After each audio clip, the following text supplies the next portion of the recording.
Saudi আরব রিয়াদ যাওয়ার কথা ছিল, তো এই ফ্লাইট ক্যান্সেল, আমাদেরকে কিছু বলা টল নেই আর কি।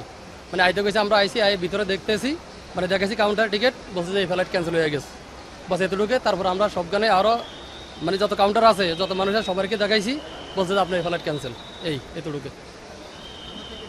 আসছি বলার থেকে। আমরা তো বারবার বলছি, বারবার ফোন দিচ্ছি যে আমাদেরকে বলেন বলেন আমাদের ফ্লাইট ঠিক আছে কিনা চেক করেন। এরা বলছে হ্যাঁ ঠিক আছে আপনি আসেন, ঠিক আছে আপনি আসেন। আমি টিকিট চাইছি আর এক সপ্তাহ আগের দিন, আমার টিকিটটা পর্যন্ত দেয়নি। তা আপনি আসলে টিকিট পাইবেন। আমার লোক কথা ছিল ডাইরেক্ট বিমান, মানে আমার দিছে ইন্ডিয়ান লোকাল বিমান একটা ধরায়া, ইন্ডিগো বিমান একটা ধরায়া দিছে। মানে আমরা প্রতারণা শিকার আর কি, আর কিছু করার নাই, আর কিছু বলারও নাই।